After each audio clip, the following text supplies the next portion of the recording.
साल 1930 में 26 जनवरी को भारत ने पूर्ण स्वराज दिवस मनाया था, क्योंकि उससे एक साल पहले 1929 में इसी दिन भारतीय राष्ट्रीय कांग्रेस ने ब्रिटिश शासन के डोमिनियन स्टेट का विरोध करते हुए भारतीय स्वतंत्रता की घोषणा यानी पूर्ण स्वराज का ऐलान किया था।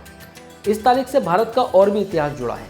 इसी दिन साल 1965 में हिंदी भाषा को भारत की राष्ट्रभाषा भी घोषित किया गया था। इसके अलावा 26 जनवरी 1950 को सारनाथ में अशोक के शेर को भारत के राष्ट्रीय प्रतीक के रूप में भी चुना गया था। आज देश के 74वें गणतंत्र दिवस के मौके पर आइए इस रिपब्लिक कंट्री को और भी गहराई से जानें।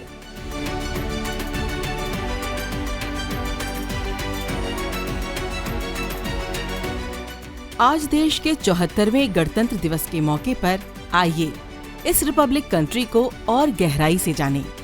गणतंत्र दिवस समारोह पहली बार साल 1950 में मनाया गया था।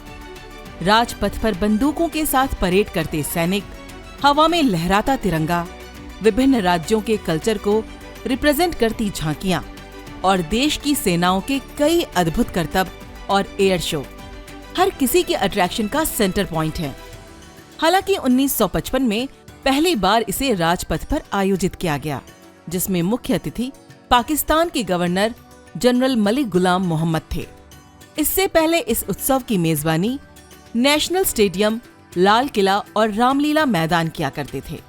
शायद आप जानते होंगे कि भारत के तत्कालीन सम्राट जॉर्ज पंचम के सम्मान में राजपथ को कभी किंग्स वे के नाम से जाना जाता था। हालांकि आजादी के बाद सड़क का नाम बदलकर राजपथ कर दिया गया और इसका मतलब भी किंग्स वे होता है।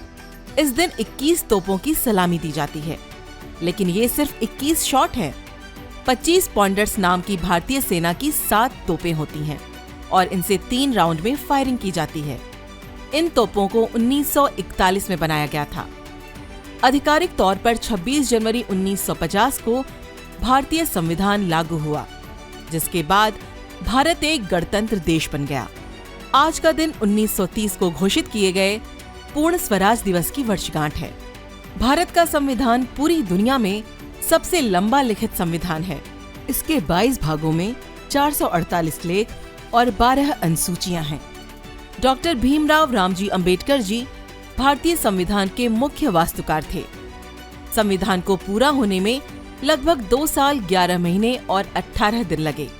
इसकी 2 प्रतियां हस्तलिखित थीं, एक अंग्रेजी में और एक हिंदी में। 24 जनवरी 1950 को इन हैंड रिटन कॉपीज पर 308 विधानसभा सदस्यों ने साइन किया था। इसके 2 दिन बाद 26 जनवरी 1950 को संविधान लागू हुआ और इसी दिन डॉक्टर राजेंद्र प्रसाद ने सरकारी भवन के दरबार हॉल में भारतीय संघ के राष्ट्रपति के रूप में शपथ ली थी। आज भी भारतीय संविधान की दोनों हैंडरिटन प्रतियां संसद भवन के पुस्तकालय में हीलियम से भरे बॉक्स में सुरक्षित रखी गई हैं। इसके अलावा भारत का सबसे बड़ा आदर्श वाक्य सत्यमेव जयते मुंडकोपनिषद अथर्ववेद से लिया गया है। साल 1911 में पहली बार आबिद अली द्वारा हिंदी भाषा में इसका अनुवाद किया गया था।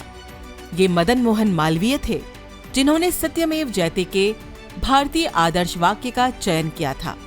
भारत का राष्ट्रगान जन गण मन सबसे पहले बंगाली भाषा में रविंद्रनाथ टैगोर द्वारा लिखा गया था और इसका भी हिंदी भाषा में पहली बार अनुवाद साल 1911 में आबिद अली जी ने किया था, जिसे बाद में 24 जनवरी 1950 में आधिकारिक तौर पर भारत के राष्ट्रगान के रूप में अपनाया गया था।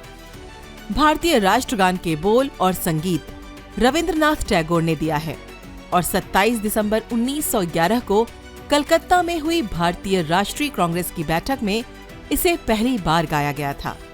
भारत के गणतंत्र दिवस समारोह के दौरान गाया जाने वाला गीत अबाइड विद मी एक ईसाई भजन है जो महात्मा गांधी जी को बहुत पसंद था। ये गणतंत्र दिवस समारोह के अंत का प्रतीक है और इस बीटिंग रिट्रीट समारोह में 29 जनवरी को विजय चौक पर भारतीय सशस्त्र सेनाएं करतब दिखलाती हैं। शायद इस नियम के बारे में आपको पता हो कि गणतंत्र दिवस पर देश के राष्ट्रपति जनता को संबोधित करेंगे, जबकि स्वतंत्रता दिवस पर देश के प्रधानमंत्री का संबोधन होता है। शहीद स्वतंत्रता सेनानियों और बहादुर सैनिकों को श्रद्धांजलि देने के लिए प्रधानमंत्री द्वारा प्रत्येक राष्ट्रीय अवसर पर अमर जवान ज्योति पर एक माला रखी जाती है। आज फिर शाम को राष्ट्रपति भवन इलेक्ट्रॉनिक लाइटिंग से रोशन हो जाएगा, जो करोड़ों कलर कॉम्बिनेशन बनाती है। सरदार पटेल जी ने कहा था कि हर भारतीय को भूल जाना चाहिए कि वो एक राजपूत, एक सिख या एक जाट है। उसे याद रखना चाहिए कि वो एक भारतीय है।